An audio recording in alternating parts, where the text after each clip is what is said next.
Oh, okay. Hello, everyone. Good evening.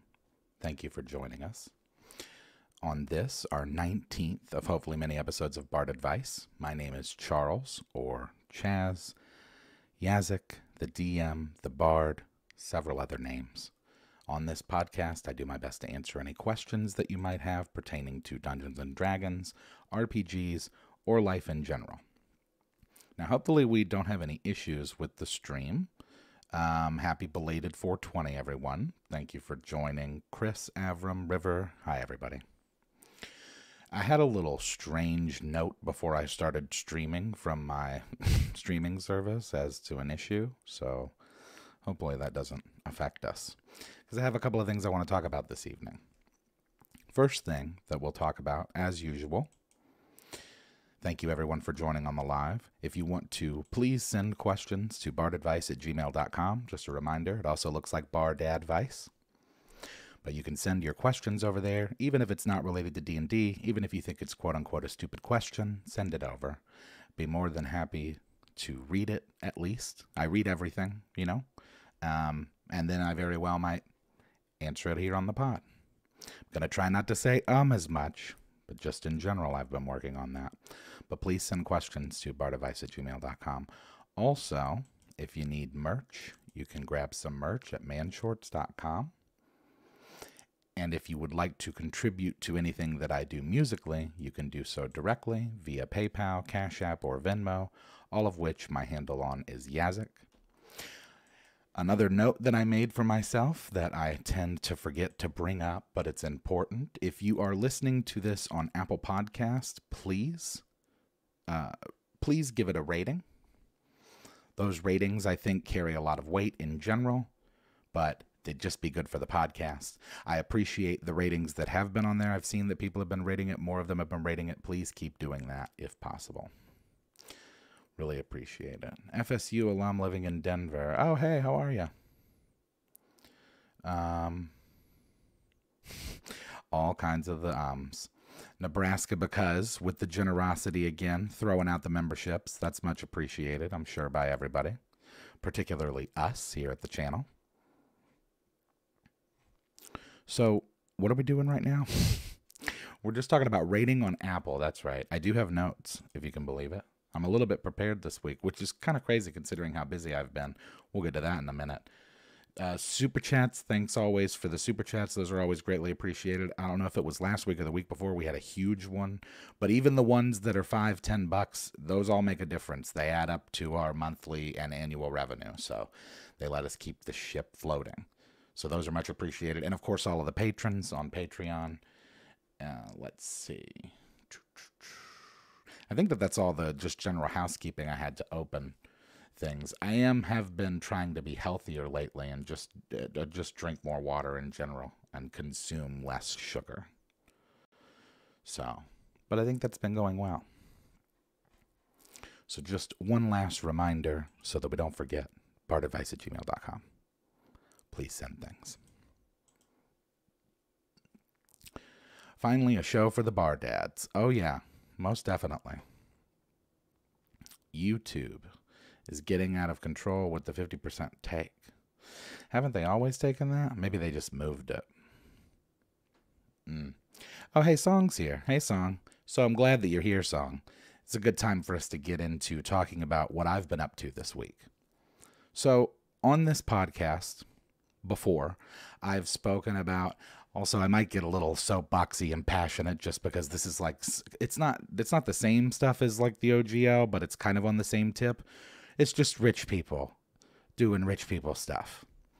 So there's a podcast that I listen to, and I've brought it up on this podcast before. It's called Dudesy.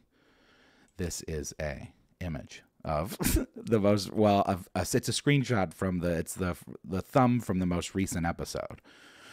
The reason that I bring this stuff up is that it is an AI-generated podcast. It is completely generated and run by AI. And said AI Dudesy a couple of weeks ago made an hour-long stand-up, a simulated stand-up, as if Tom Brady were doing stand-up. Because I'm not sure if anyone knows or cares, But since his retirement, there's been discussion of Tom Brady wanting to do stand-up comedy. Evidently, he's going to be having a roast of himself. I don't know what the details of that are. Anyway, all that's to say that Dudesy made an hour-long simulated AI podcast as if it were Tom Brady. And it was insane. And a lot of it was really funny and kind of hilarious. And Dudesy, Chad Kultgen, and Will Sasso, all three of them have received a cease and desist from Tom Brady's lawyers. And essentially, in the cease and desist, they're practically telling them to, like, stop talking about him and not say his name on their podcast, which is really insane. I don't know why he would not want. First of all, this is like, we are living in the era of no such thing as bad press. Like, this is the era of just, like, do whatever it is.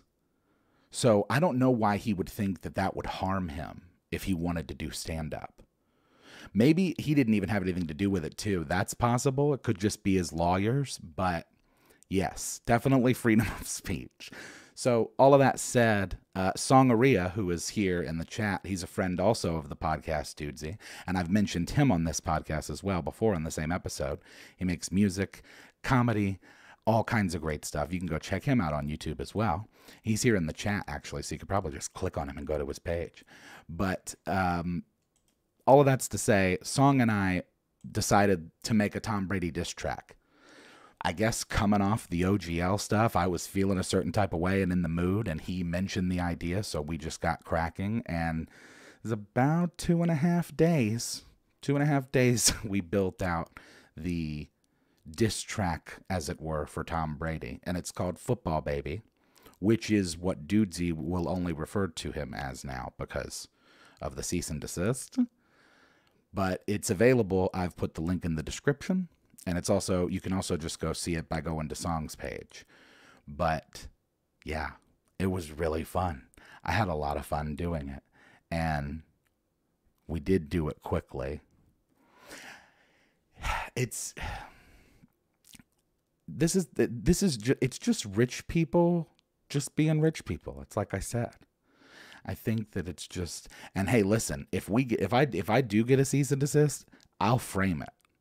I've always wanted one. I've never gotten one, to my knowledge. I guess that I would know. But how cool would that be? To not only get a cease and desist on some like really silly First Amendment stuff, but also for it to be from Tom Brady. That'd be pretty cool. I would be really proud of that. So if you'd like to check out the diss track, if you have any interest in Dudesy, I've put links in the description for all of those things. And you can check them out. Not sure if that's relevant to anyone. I just thought it was interesting, and it's what I'm up to this week. The song is not actually mine. It is Song's. I am a feature on the song. But it will be available on all of our streaming platforms here in the next week or so. Should be available on Spotify, Apple Music, etc. I think it's different when AI is used to put words in someone's mouth. Well, there is an argument for that, right? And the cease and desist speaks to that. It goes on to say that it's defamation because someone may, a reasonable person might think that it's him. I don't know if that's true. But really what I think is important about this is it goes way beyond just like Tom Brady and Dudesy. This is about this new world that we're entering when it comes to AI. And we have a question about that later in the pod that we're going to get into. It's just why I made it only a couple of questions for this episode. We're only going to be doing like 3 or 4 questions because I feel like we're going to get into a conversation. There's a Formula One driver. I believe his name is Michael Schumacher. So he and his family are currently suing a company, and I don't know the entire details of it, but he and his family are suing a company that did either an advertisement or some kind of marketing campaign, and it used him, that it used either voices or imagery of him that wasn't true. It was manipulated via AI. All of this stuff is really new. And of course, we have no real laws on the books about it. So everything that happens is going to set precedent. Personally, I'm of the opinion that what Dudesy has done is no different than what any comedian or impressionist would do if they did it. They just probably wouldn't do it because they wouldn't do it as good. I mean, imagine like John Madden suing Frank Caliendo for defamation. Because it's like, oh, people might believe that's me. I don't know. I think it's a real slippery slope, and it's what's concerning is that the people with money are the ones that are going to be throwing around attorneys and cease and desists. So, bring one to me, man. I'll take it. I'll hang it up on the wall. They changed the rules so the quarterback can't be tackled too hard. Sorry for the delayed response. Also watching the Bruins beat Florida. Oh yeah, I heard that Boston is. We are in the middle of the NFL, or the NFL, excuse me, the NBA and the NHL playoffs. I heard that Boston is a real crazy team this year. And then the football draft, NFL drafts next week, so that'll be fun. Jaguars are going to be crazy this year. You just wait. We'll see. We'll see who can stop us. I don't know. If we make some good moves in the offseason, it's going to be interesting. So now that we are 12 and a half minutes into the Bard Advice podcast and we've not discussed anything related to D&D, maybe let's talk a little bit about D&D. I do have a couple of questions. As I said, I only have a few this episode because I think that ultimately one, if not more than one question is going to lead us off on a tangent. So don't apologize for being late. I'm just happy you're here. Welcome. You haven't missed anything, honestly. Just talking about basketball and rich people. But yeah, go check out Football Baby. It's linked in the description. I think it's a cool song. I think it's funny. I had a lot of fun making it. So, let's do some questions, shall we? The first question this week is from River. River asks, it's an easy one. What are your favorite kinds of DM snacks? One moment as I grab a drink of water. Like I said, I'm trying to drink more water. I made a list. I made a couple. I put a couple of down. Pretzels. Pretzels. Man, I think pretzels are underrated. Now, don't get it twisted. I definitely have a sweet tooth. And on this list are things like Twizzlers or gummies of any kind. Grapes. I'm not a big chip guy. It occurs to me. There's a couple of chips that I like, but I'm not really a big chip guy. In fact, if pressed, I would pick pretzels over chips almost every time. Pretzels, don't get it twisted. Let's see what some of the people in chat are saying for snacks. Cookies, M&Ms. Now, peanut or regular? Or they got those ones that they release on holidays, like there were those ones that they just released at Easter that are peanut butter. Of course, I guess they just have peanut butter M&Ms. I don't know what's special about those, other than they're like Easter M&Ms. Animal crackers. Animal crackers are good. Pecan Sandies. Homemade Reese's bars. Oh, that's fun. Any kind? Oh, yeah. Oh, yeah, Jay. Any kind. Something like a muffin, so you can take a bite and have a moment to chew it and look at your party to build suspense. That's practical. That's a practical snack as a muffin. Man, muffins are... I don't think I've had a muffin in... Whew. If there was a thing where you could, like, scan somebody and see how long it had been since they'd had a muffin, I feel like my readout would be, like, 2 years minimum. Makes me feel kind of bad. Peanut M&M's, not peanut butter. Okay. Nothing wrong with that. Peanuts are good. Skittles, Rice Krispie Treats, Cheez-Its, pizza. Yeah. Those are all good. I think pretzels is probably at the top of my list. And like pretzel sticks or the rods, forget about it, dude. Like Snyder's of Hanover pretzel rods. That's all you need. The only problem with that is that they're kind of loud. I mean, I guess chips are loud too, but chips are more of like a crinkle loud. Pretzels are more of a snap loud. Maybe it's just because in my experience with having pretzels as a snack, it's been a lot where I don't know, I feel like I'm always on the mic. I'm always on doing something. So in that respect, it's not very practical of a snack, pretzels. Cashews and dried cranberries. Avoid stuff that colors your fingers. Oh, good call. Yeah. Anything that'll leave stains on pages or anybody's character sheets is not good. Snyder's of Hanover honey mustard and onion pretzel. Oh, I don't know about all that. That sounds like a lot going on. Well, yeah, that's where I'm at for snacks. So that's a pretty cool. That was a fun question and easy, you know, because I don't know how long we're going to end up talking about other questions. But blueberry muffin with fresh, not flesh blueberries. That's a completely different conversation. A good blueberry muffin with fresh blueberries are always a good way to get an XP bonus from me. Can we explore flesh blueberries? I understand that was my misspeaking, but could that be a thing? Probably. Sounds like necromancer stuff. Banana nut muffins or coffee cake? Oh, yeah, coffee cake is good. Oh, lemon cake? Dude, if somebody brought lemon cake to a session, you could do whatever you want that session. That's like, how about this? If you bring me a lemon cake for a session, if in fact the party levels up, you level up twice. Lemons are so good. Like lemon flavored anything. Real lemon cake, lemon bread, lemon meringue.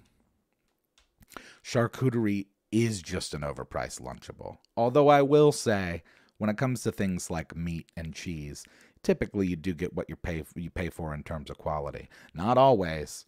A rich cheese does not a good cheese make. But usually, I've ever had yuzu. I have not had yuzu. The actual, is it a fruit or a vegetable? It's probably a fruit. I've not ever had it. I've had the yuzu flavor in a lot of vape juices before. I'm not a huge fan. You know what I'll tell you what I do really like, and it's a vape juice that they no longer produce. It used to be called, we used to make it at the store. It was called Longitude. It's jackfruit and cactus. Yeehaw. That is good stuff. Because it's not necessarily a flavor or a sweetness or anything. It's just kind of refreshing. Nutter Butters or Entenmann's Raspberry Danish. Oh. Yeah, dude. River knows what's going on. Danishes in general is problematic. All right, I got to stop talking about food. I started this podcast by saying I'm trying to be healthy. And I'm just like drooling, talking about like lemon cakes and Danishes. But thank you for the question, River. It's appreciated and always fun. Let's see. I got trapped. I got stuck like the guy in the movie. Has everybody seen the movie by now at this point? It's been out for almost a month. Does anybody see when the bard glitches out?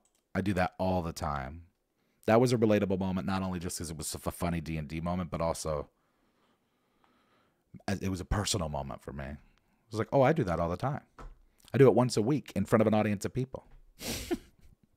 I was going to say, let's move on to the next question, which is from Chris, as usual.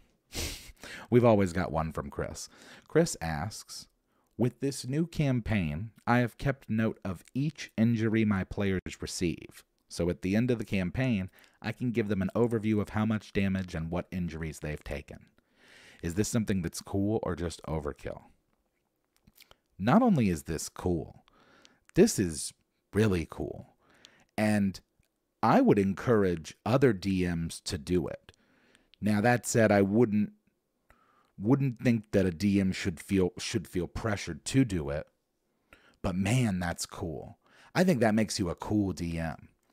Because, I mean, that was always, what was the game? Left 4 Dead, right? At the end of Left 4 Dead, that was always one of the more fun pieces of that game in my experience, at least of the first one and then a bit of the second one I played, is that your credits are all your stats. So you get to see, like, oh man, this is how many infected I killed and like how many special, and that's a really cool thing. So if you had that for D&D, that would be so sweet. Now, I don't know how extensive your tracking of it is. You mentioned, let's look at the thing. You mentioned how much damage and what injuries they've taken. That's really cool. And maybe even, I think it would be cool if you're already doing it and it's not bothering you, meaning that it's not a bunch of extra work for you to do it, it's just a little note that you already have like a system to note it. I would say add stuff. I would say, and maybe you already have it, but if you don't, I would say add like how much damage they dealt. And I don't know, what could be some other stats? Like maybe maybe their accuracy in battle, just in general across the board, how many hits versus misses. I will say, if you start thinking about it that way, it becomes its own thing, but maybe that could be like its own job, like a D&D stenographer. That would be sweet. Somebody that would be a good job for like a significant other that wasn't into the game, that maybe just like wanted to be there but not play. And then they could just kind of like keep track of all of the stats and just essentially be like I mean, I guess you could just record it and analyze it yourself later. But if you wanted to do it that way, that would be a really cool thing. Now that I think about it, having like a stenographer would be kind of a cool character to run. Maybe it'd be an easy NPC to run, but it'd be a fun PC to play as. So essentially, your job is to just record stuff. So you're like a pseudo journalist, but you're just kind of writing down the conversation. That I think would make interactions within the party and interactions between the party and other characters really fun. See, thanks for being fun to watch. Well, thank you, Rob. I very much appreciate your generous super chat of $20. It's very much appreciated. $20, that $20 is nothing to sneeze at, folks. $20 is an HBO Plus Max Deluxo Ultra subscription. Well, they don't even call it HBO anymore. Now they're just going to call it Max. And now they're like premiumizing everything, where it's like, yeah, you want the thing? You can have the thing. $10. You give me $10, you get the thing. But not all of it, because if you want more of the thing, like if you want what you really should be getting for the thing, that's $5 more. And then if you want extra stuff on top of that, which also should probably just be included in the thing, that's $5 more. So that's $20 whole. That's a lot. That's a Max Ultra Super Deluxo subscription. So thank you, Rob. Thank you for enjoying watching. Pretzel Gang for sure. Love pretzels. I didn't threaten the king scribe. So, yeah, I think it's cool. I think that I think you should be. This is a moment for you to be proud of yourself, I think, as a DM, because it's a really cool thing, and it's not a thing that I had ever heard of or thought of until I saw your question.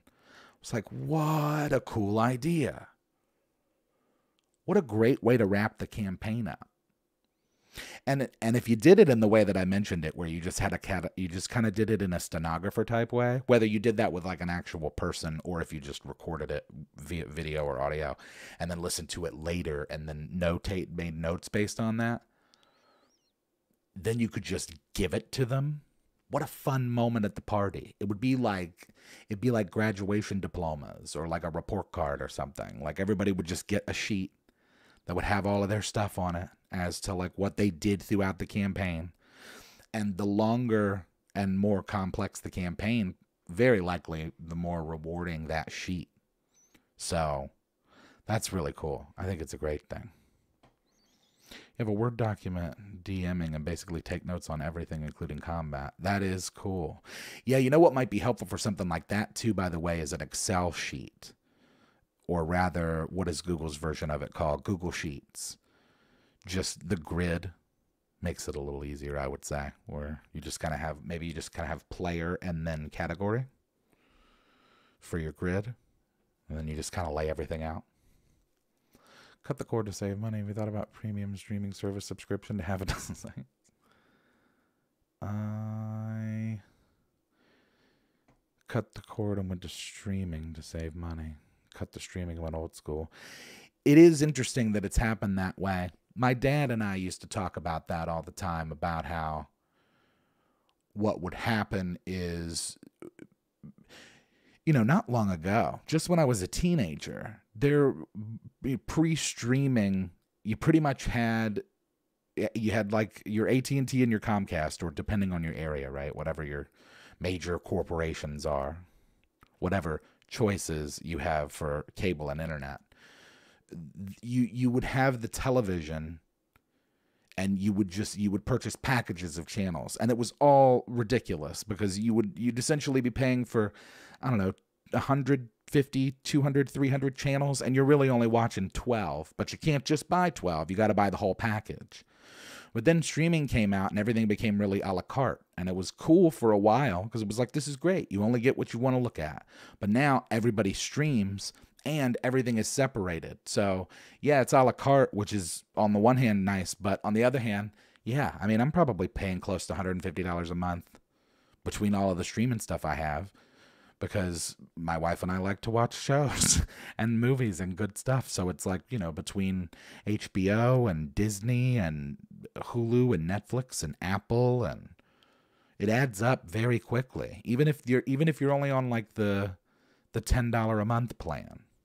So it is weird. We've cycled all the way back around to where now we're trapped as to, you know, I can't just pay a one place to stream whatever I want to stream. Even if I were to pay for that, you really kind of have that freedom, I think, more on Amazon than anywhere else. But still, just across the board, everything's so expensive and everything's all premium. Why was the musician kicked out of the tavern? He was barred. Got that? I can't tell if that chat comment is a bot spam or a person making a joke. Who knows these days? It could be anything. We never know. You never know online who's on the other side. So thank you, Chris. I think that that's cool, and I think you should keep doing it. So moving on to the question that I think will probably prompt some discussion from me, because I have some strong opinions about it, and also from chat. But this question is from Sarah. We've heard a question from Sarah before. Sarah asks, you've spoken before about AI as it pertains to Dungeons and Dragons, but I'm curious about your thoughts on AI in general, or more specifically, how it will impact humanity moving forward. Thanks, love all your content. Thanks for the question. I speak about this kind of stuff relatively extensively in my music. Maybe not extensively, but it's there. I have been kind of paying attention / having daydreams about what's happening with AI over the past several years. And then, of course, watching the Dudesy show. I think that there's a lot of really cool, insightful things on there. But I would say that I think that it's going to get worse before it gets better. I think that ultimately AI is going to be the thing that saves us from ourselves. But for a while, it's going to be really rocky. And we're already seeing that with Football Baby and with all the stuff that's going on just with AI in general. I don't know if anybody's seen all of this stuff that they've been putting out where it's like Kanye doing Kid Cudi music. The other day, I passed a TikTok that was Kanye doing Nicki Minaj's Anaconda, which was way weird. But we're going to start, that stuff's, it's already happening so fast and so often. And I think the real concern is that it happens so fast that we're not able to keep up, and it's just going to do its thing, and we're going to just have to deal. You know, these major corporations are not going to go backwards, in my opinion, when it comes to AI. And I don't think it's something that's going to happen overnight, but I do think it's something that's going to happen more quickly than people realize, because here within a decade or so, someone is going to be able to confidently say, here's a self-driving truck, like a over the road, like an 18-wheeler truck that is self-driving. And sure, you might hire somebody to be in the vehicle in the event of an emergency, maybe, but maybe not even then. And that's, you know, however many, 3 to 5 million jobs and just gone. And it's going to happen with retail. I think it's going to happen with fast food, any kind of customer service job.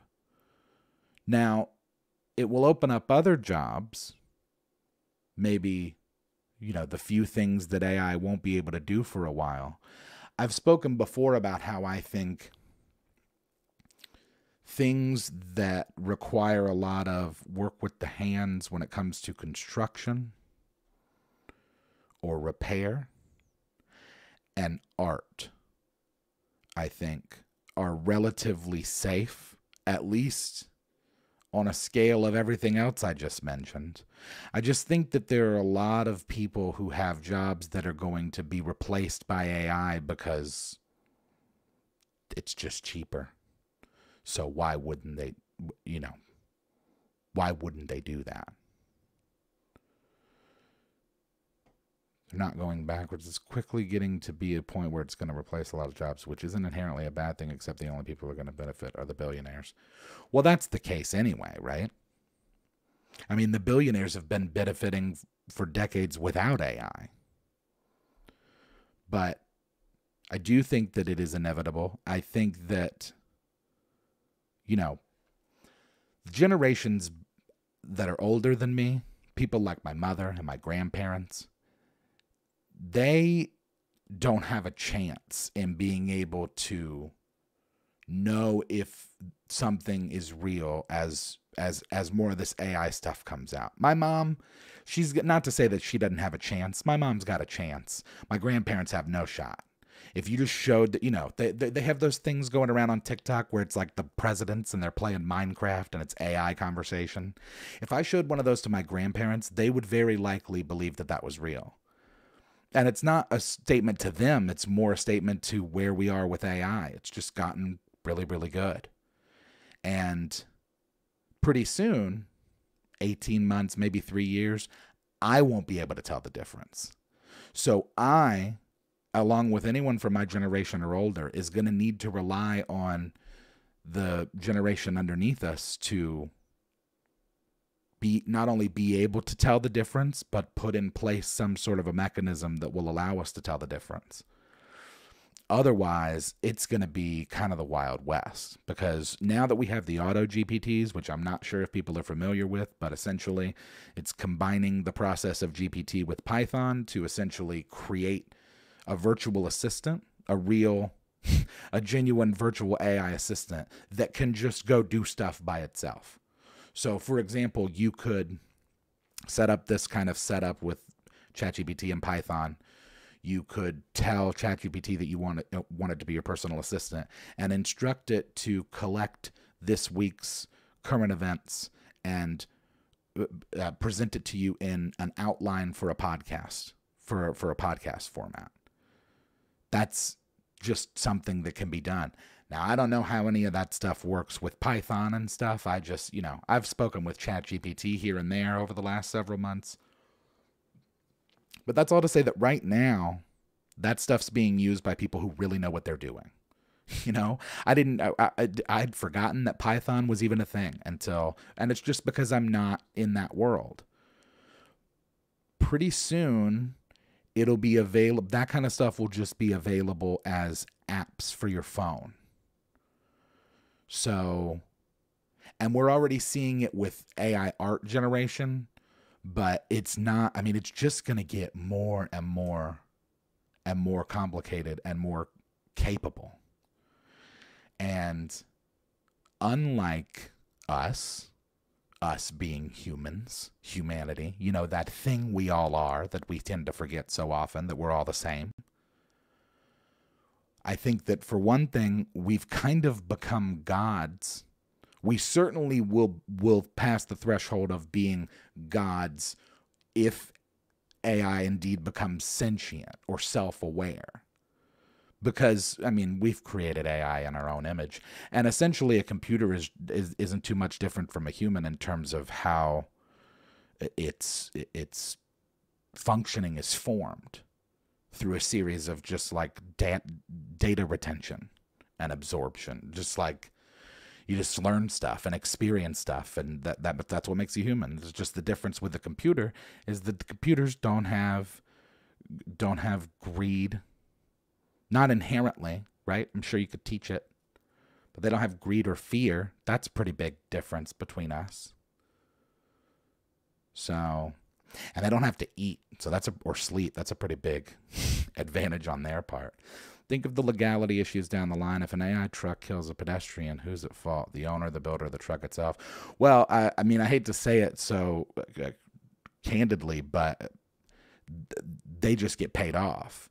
I don't think that that'll be any different than it already is when it comes to, you know, right now, if a train that was driven by somebody, sure, you can do the investigation as to who was at fault, but at the end of the day, most of the time, it just ends up being a settlement from the corporation, which is probably what would happen. I mean, in that case in that hypothetical that you mentioned, if that happens, then the company would just be like, oh, sorry, well, here's $1 million. We won't do it again. Because that's just what they do.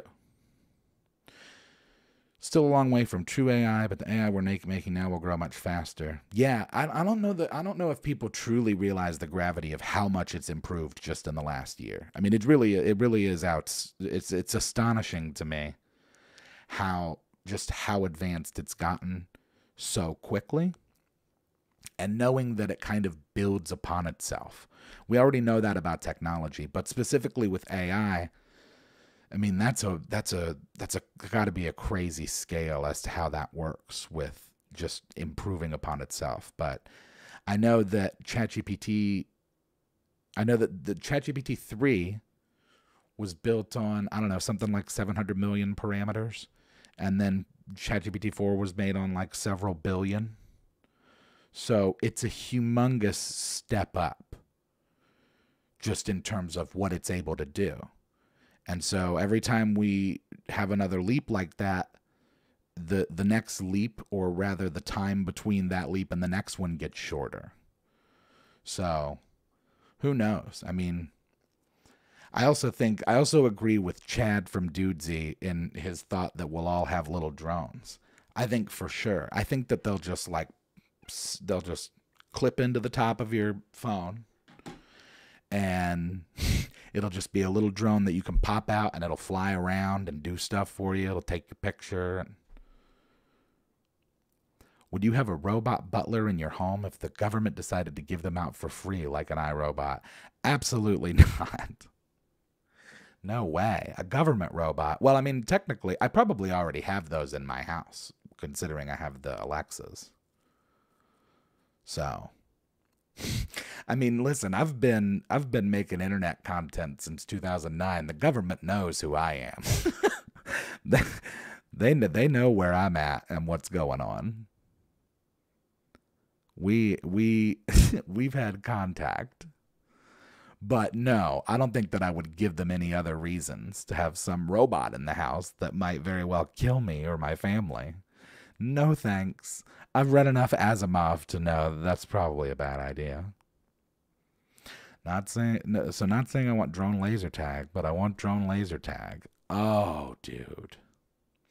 Yeah. And the other thing, too, I think what's so interesting about AI is the combinations of the technologies, right? So when you said that to me, um, laser tag, drone laser tag, like Star Wars space battles, it just occurs to me that like you can have a VR headset that would simulate that, but then you could also be doing it in reality in like a drone stadium where you're actually physically. I mean, the possibilities are just endless, and I think that all of those jobs that I mentioned will I don't mean to quote jobs. Obviously, they're real jobs, but I mean all of those jobs they're going to quote unquote go away. I think ultimately will come back just in different ways, but it's going to be it's going to be a very different world than I think it's ever been. I think that this is even more of an advancement than like maybe even the Industrial Revolution, maybe even the internet itself. I don't know. I really don't know where we're going to end up, but I know that I am not one of those people that thinks that we should put a stop to AI.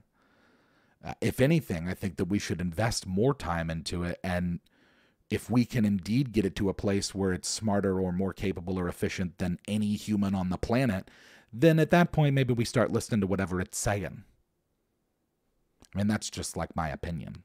Not necessarily saying we have to do it, but I mean, if we could measure the intelligence and sentience of an AI and definitively say nobody's smarter than that on the planet, then maybe we start listening to whatever that thing says. Start taking some notes just about the most effective way to run society or humanity or a corporation or anything you want to do. It'll just tell you the best way to do it. It's all good till the drone starts shooting real lasers. Yeah, that's true. They're also trying to make autonomous combat robots. Yeah, I'm sure that that's already happening. And, they're already doing drone delivery with stuff. At Walmart and Amazon, they just shoot them up into the sky like those little rockets that we shot off when we were kids. The AI might expose things it thinks would benefit the world, while the powers that be want that info hidden. Yeah, that's probably very true. I'll tell you, that's certainly why they want to ban TikTok. Because it's just, I mean, the sheer number of people on that app and the kind of stuff that you see on there that you wouldn't see elsewhere. I've experienced that just from using TikTok. I haven't actually been using it much lately in the last month or so, but just food for thought. It's coming, whether people want to accept it or like it or not, or integrate it. Like, I think that people need to, at a minimum, keep an open mind. But at a maximum, it might be best to even start trying to get involved, at least in the conversation. It's one of the reasons I was so inclined to and excited to participate in the Football Baby Tom Brady diss, which you can go check out, link in the description. Because so much of this is not, it's unprecedented stuff that's occurring. And I think that there's just a lot of uncertainty in general. But I think we're going to be okay. Because I think ultimately, AI is going to benefit us. I think that it already has in a lot of ways. Drone delivery is a terrible idea. Depends on how they do it. I don't know all the ways that the airways work when it comes to like the FAA, but I mean, I can imagine they have enough issues. Planes still crash, and those are real planes with real people. People would care less if it's just like a thing that has a box on it. And what about animals? What if like an eagle just ganks your package? What do you do about that? Aren't humans the cause of most of the disasters on Earth? Do we really want an AI to make smart choices, quote unquote, for us? Well, I mean, we have a habit of doing that, I think, as humans, creating systems and then abiding by the system blindly. I think that, yeah, I mean, why not? We've done it all the way up to humanity. The only difference now is that it's an intelligent thing that could actually affect us, and it's not so much a theory or a concept. It's real this time. Eagle stealing USPS would be kind of ironic.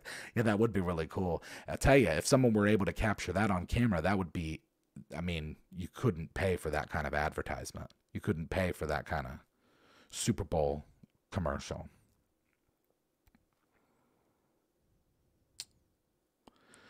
You should read the story about how the U.S. Marines defeated a group of AI robots. Yeah, didn't I also just see something about how there was a bunch of UFOs off the East and West Coast? I don't know.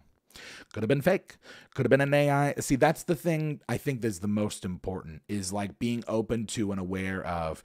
And that's concerning, right? Because I think that the last couple of years in this country have shown us that there are people who are just like, you just can't have a conversation with. They just like, nope, it's this. And that's going to be tough for those kind of people, because they're going to see a thing and just be like, oh, can you believe this? And they're going to repost it, and it's already happening, but it's going to get more and more nefarious, in my estimation, for a while. And hopefully, eventually, we'll reach a place where we'll be able to actually tell the difference. But, so, thank you for the question, Sarah. We got really existential there, as I knew we would, and I just kind of rambled on. It's like, I think that the most important thing that we do with AI is just try to be open and pay attention, you know. Keep your head on a swivel, as it were, or at least an ear to the ground. I try to stay involved with what's happening, because it's like what's happening with this diss track thing and the Michael Schumacher guy, and I'm sure it's going to start happening with other celebrities. I think it already happened with Bruce Willis. Wasn't there some issue with a commercial or something some Russian company ran with his face? I'm going to start seeing this a lot more. So, hang in there, I guess. And, you know, keep coming back to this podcast, because we'll make a community and just chill and talk.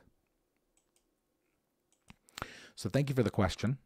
This last question for the evening is from Nebraska because, and this will be an interesting thing because I myself am not 100% sure about this. It's a little embarrassing, but we're going to find out because we're going to talk about it.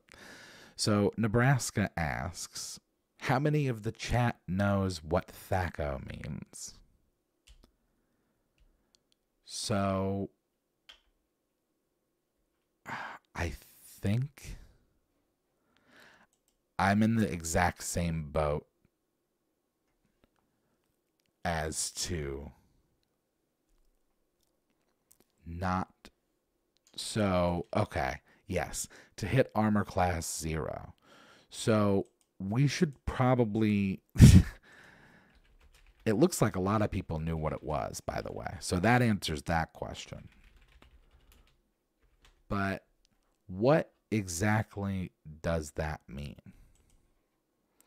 So this is an article that I'm reading from. So in AD&D, a character who isn't wearing armor is considered to have an AC of 10. If they put on armor, that number goes down. A character who puts a field plate mail armor, who puts on field plate mail armor has their AC reduced to 2. In order to work out the number needed to hit that character, the player would need to determine their thaco score. It's an acronym for to hit armor class 0. A character's thaco score determines the number they would need to hit AC score of 0. If the character's thaco was 10, then that would mean they needed to roll a 10 to hit an AC of 0, a 9 to hit an AC of 1, or an 11 to hit an AC of -1. So it's a little overcomplicated. It's almost like the cricket of D&D, where it's like, what's going on here? There's a lot of extra stuff that doesn't necessarily seem to be necessary.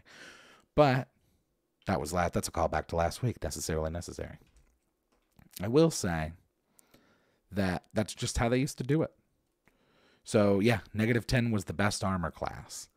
So I guess the idea with your armor class was to have a lower one, like golf. I'm old enough to still have the original dice from the D&D Players box set. That is so cool. So jealous.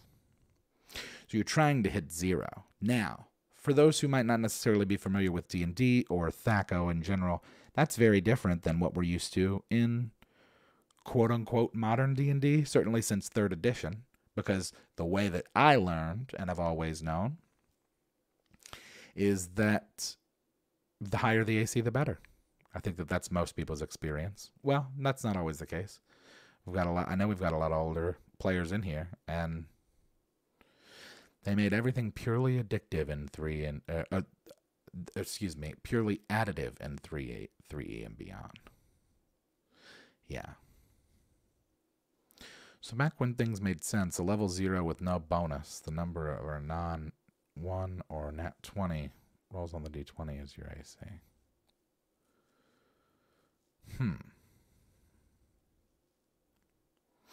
Yeah, I imagine in the first few editions they were trying to kind of figure out how it would work, just in general. And in my experience with just creating content in general, but I've designed a few board games, not any that I've ever actually like made, but just in general. And I think that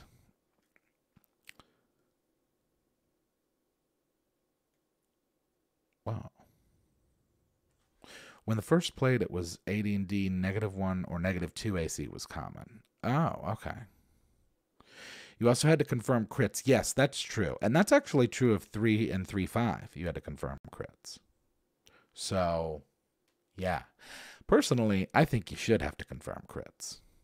That's just me. I mean, a nat 20 is not all that impressive. But a nat 20 and then also hitting AC again, that's worth ×2 or ×3. But everybody's obviously different about how they like doing that.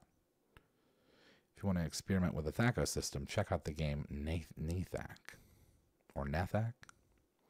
Way too many crits. Yeah, I'm sure people crit in 5e all the time. I mean, you don't have to confirm it. So, yeah, I mean, you probably... I don't know what the actual statistics on that are, but I'm sure it's probably 2 or 3 times more likely to critical in 5e versus older editions, just because of the nature of confirming the crit. Should you confirm critical failures as well? It's a good point. Maybe. I will say that is a thing that happens in life where you can snatch victory from the jaws of defeat. Right? So, I don't know. I can't think of an immediate example. But like, let's say you almost fell down the stairs, but then instead of falling down the stairs, you caught yourself and then like found a $100 bill. That's possible. Probably be more likely to be like a percentile thing. I don't know. But I think that one of the house rules we always did was plus and minus 10 to the roll. So I think that we did it where it was, if you rolled a 10, it was essentially, if you rolled a nat 20, you essentially added 10 to your attack. So you were attacking with 30. As opposed to if you rolled a nat 1, then you're essentially rolling like a -10. But I don't know how much of a difference that makes. I think that at the end of the day, every table makes their own rules of how they want to do stuff. But getting rid of THAC0, yeah, not that I'm anti-THAC0. I'm sure that it has its benefits and advantages to other ways of doing it. But it is a little confusing that that your goal is lower. Right? I mean, not that it's like that hard of a concept to grasp, but it's like already we're starting like on the back foot, if that makes sense. So, whereas like with AC, I think that the way that AC works now makes logical sense, just from the sense of like, okay, well, how hard is it to hit a person? Like, well, it depends on how much armor they have on. Like, the more armor they have on, you would expect the higher number of whatever that stat is to be. So I think that it's easier and it makes more sense, but I don't think that there's anything. Is it just that you want to subtract as little as possible, hence why you want as low as possible? Yeah. Let's see. Met up at Gen Con in 21. Oh, that's cool. Thoughts on magical inspiration. Does your table use Tasha's at all? I have not played, actually, anything with Tasha's. So I'm not actually even sure how magical inspiration works. Well, I mean, you have, like, obviously your... Let's see what this is. What is this? If a creature has Bardic Inspiration die from you and casts a spell that restores hit points or deals damage, the creature can roll that die and choose a target affected by the spell.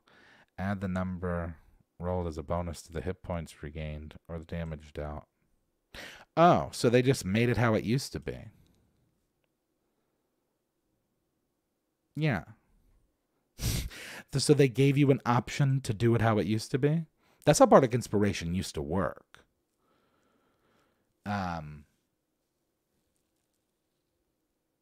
As far as I knew, I guess it depends on what you were doing. But, I mean, Bardic Inspiration in 3.5 was not a die. It was just a bonus. So whether that bonus was +1 or +2, which I personally think is better. I like it better. I like bonus. I prefer bonus to advantage for a bunch of reasons. Maybe we could talk about that on another podcast, but I prefer the bonuses too. And the way it works in 3.5 is that rather than giving out like a D6 and then a D8 where they roll for whatever their thing is, they just get a +1 or a +2. But that +1 or +2 can be applied to however they want to do it, whether it's the attack roll, the skill roll, health, or damage.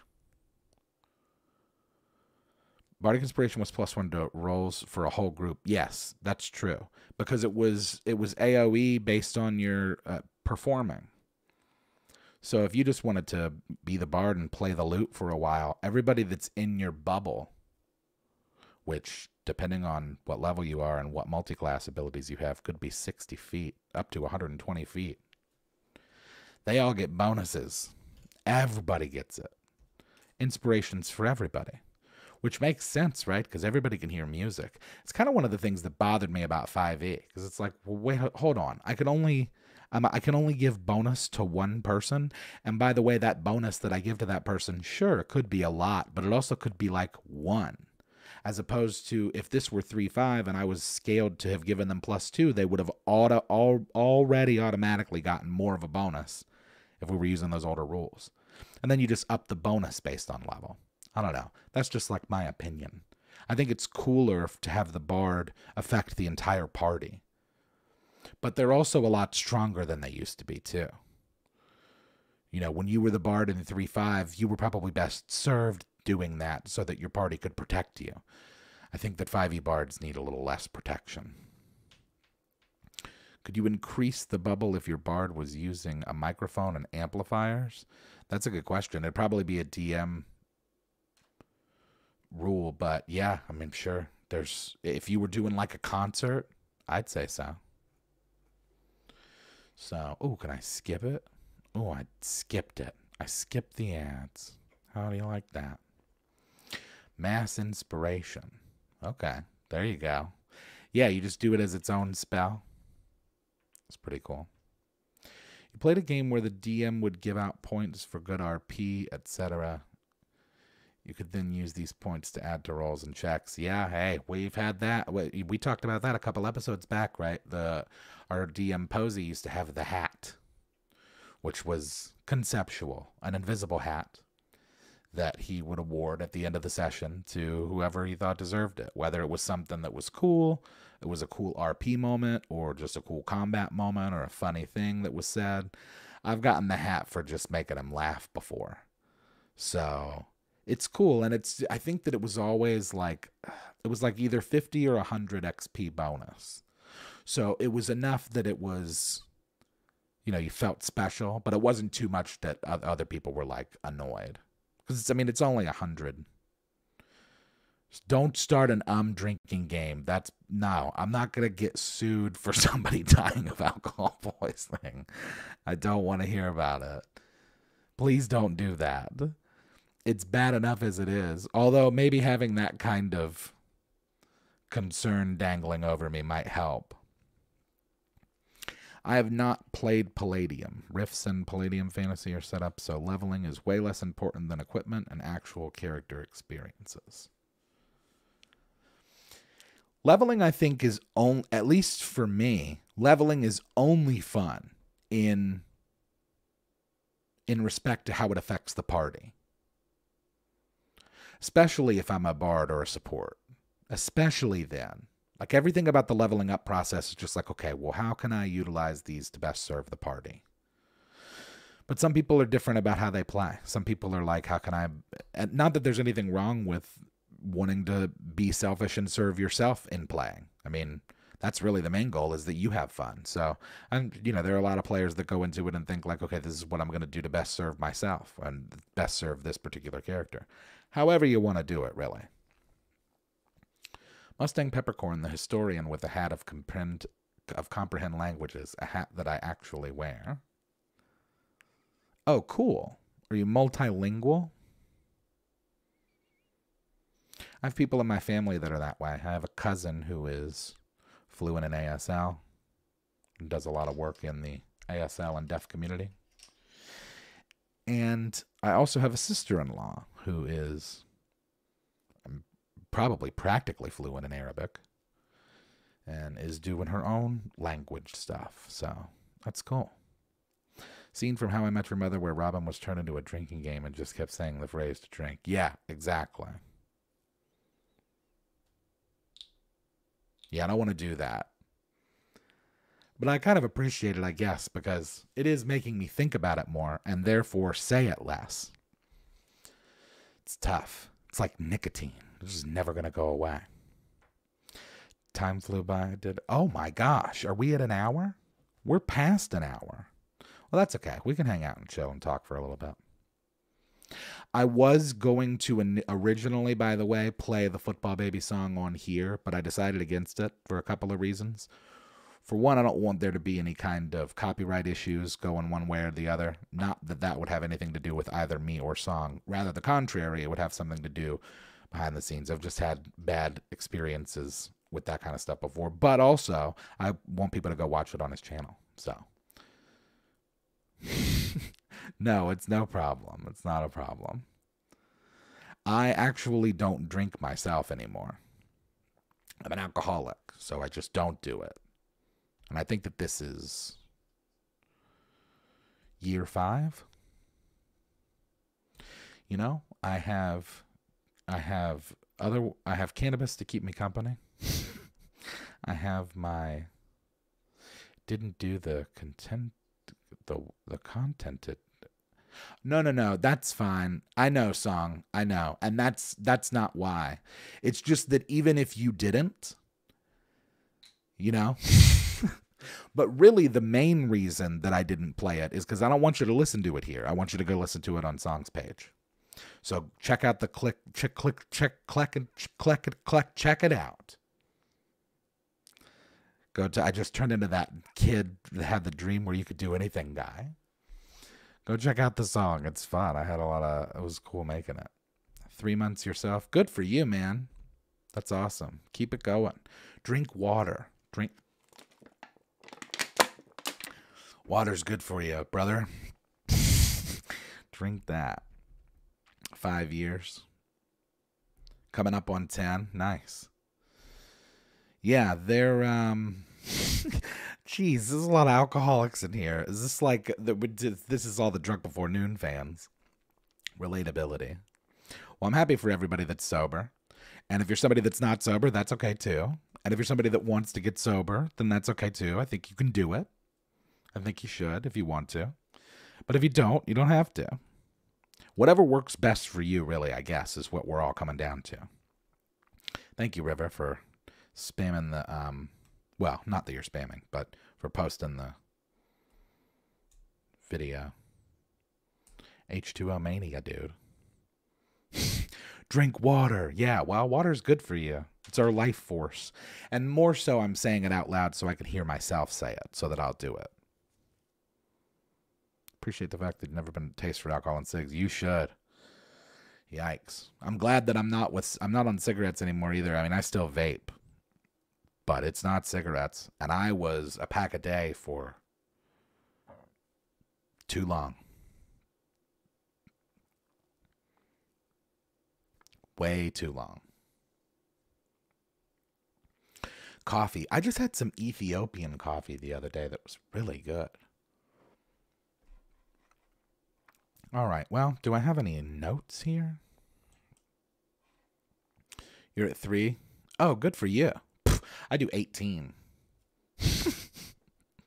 I am not a good I shouldn't be hard on myself. I try to tell people, especially the ones that I talk to on a regular basis about vaping, as long as the goal is not cigarettes.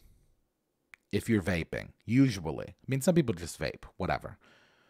Usually, if you're using it as a cessation tool, if you're not doing cigarettes, if you're not smoking cigarettes, that's a win. I was a pack a day for almost 15 years, 12, 15 years. And I did a bunch of stuff. I did the patch and the gum and Chantix. And even when I started vaping at first, it didn't really work because you got to get a lot of the ingredients. Well, there's a lot of different parts of the equation you got to get right, notably the device, the flavor, and the strength, the nicotine. But it does work. I would encourage people to do that too, by the way, if you're a smoker and you're thinking about quitting smoking. Get some nicotine. Death Wish coffee. I have not had it, but my manager at the vape shop has had it before. He used to drink that. It's good stuff. Bardadvice, the recovery episode. Yeah, no doubt. Well, hey, it's tough. Life's hard. Yeah? Life is difficult. It's just it's a big, beautiful disaster. It's just like a nightmare, fantasy, wonder explosion. So, whatever you can do to just keep yourself happy and healthy and safe. That's the move these days. I thought I had another notes here just in case we were doing some chill time chat like this. We already talked briefly about the NBA and NHL playoffs. I don't know about the NBA. I wouldn't completely rule out LeBron and the Lakers. I think that they might have been able to drop a lot of baggage with Russell going away. And I would also not rule out the Heat. But it very well might be like Celtics Kings, maybe? Celtics Kings would be a dope finals. I'd really enjoy that. As long as AD is healthy, Lakers have a chance. Yeah, they really do. Austin Reeves, that kid is not a game. And, he's a grown man. I shouldn't say kid, but he's younger than me, I think. But, man, LeBron has been in his ear for sure because that guy has really kicked it up and gone to a complete different level. Oh, is Giannis hurt? Is that why they won in Milwaukee? I wondered what was going on there. And then the NHL playoffs, which we talked about briefly, the Bolts don't look as great as they have these last couple of years, and Boston Bruins appear to be running over everybody, so see how that goes. And then we've got the NFL draft next week. Hopefully the Jags can pick up some pieces. If we can get ourselves an OT, maybe it's something for the secondary. And I have a note here that I've still been playing Assassin's Creed Odyssey, which I've been enjoying, and I've started Skyrim again. So we could talk briefly about that because I never genuinely fully played it, which kind of blows people's mind, I guess. I guess it's almost 15 years old, this game. But I played Skyrim. Oddly enough, Skyrim was the game that made me decide to switch to console or to switch to PC from console. Because when I played it, I realized how much easier lock picking was. Oh, we'll see a flim-flam Skyrim will at some point come to fruition, River. We've already talked about it. And especially as I get more comfortable with the game. Because here's the thing.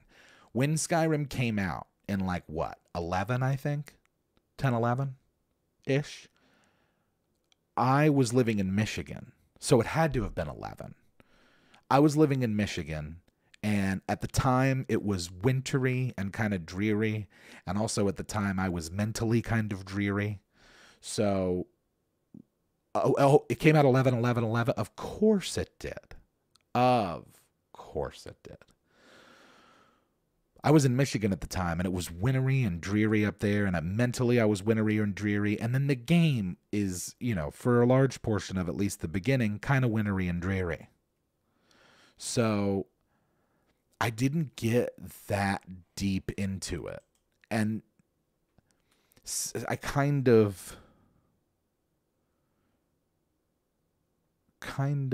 oh, are you out here, Nebraska? All right, buddy. Well, thanks for hanging. It's always a pleasure. Appreciate all the memberships and all the questions and stuff. Hope you have a good one. Anyway, I don't know. I just kind of fell out of playing it and enjoying it as much as I once did. And then I just kind of stopped playing it and then quite literally just never touched it again. And so now it's been 10, 12, 13 years. I downloaded it a couple of weeks ago, started playing through. It's different than I remember in a lot of ways, but I'm sure a lot of things might have changed since I've played it. Not obviously about the base game itself, but I like it. It's fun. I'm enjoying it. It's difficult. It's harder than Oblivion, which I don't know if I really like, because, I'm not running any mods on it. Should I? I'm not running any. I'm just it's just regular degular Skyrim. Loved Elder Scrolls since Arena and playing that again for the first time for free on Steam. If the game isn't on the verge of crashing due to the amount of the mods. Yeah, I don't want to overload it with mods. Haven't played vanilla Skyrim in years. Yeah, I'm sure that I'll check out some mods and see. But yikes. Okay, we are over. We are over, and I'm rambling. And we're done with questions.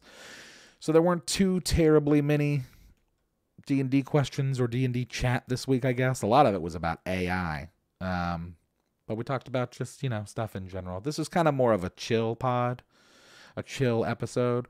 I wanted to stream tonight. I am busy. I got a bunch of stuff that I need to do, but I wanted to make sure that I stream tonight so we can try and keep the momentum on this pod going, because next week, gang, is episode 20. And statistics tell us that most podcasts don't make it past 20. So what we're going to do is we're going to do our darndest to take this thing past 20 and beyond. So just another quick reminder before we go. You can send all of your questions to bardadvice@gmail.com. It's bardadvice@gmail.com. It's much appreciated. Get your merch at manshorts.com. Whoops. manshorts.com. And then if you want to contribute to anything that I'm doing musically, you can do so via PayPal, Cash App, or Venmo. I'm at Yazek. I will be back here next week. Same Bard time, same Bard channel, 10 p.m. Eastern Standard Time, streaming on the Man Shorts channel. The audio for this podcast will be made available tomorrow at 12 p.m. Eastern Standard Time. And I've had a fantastic week. Had a fantastic episode. And don't say that, Bean. Don't say it. I'm going to be here next week for episode 20. It's 20. And yes, please smash the like button. The likes are always appreciated. If you're enjoying the stuff, like it. It just takes a second. Hit that thumbs up. Helps us. It's good for us. Hope everybody has a great week. Looking forward to seeing what's going to happen in the world of football, baby. And we will see you next time. Have a good one.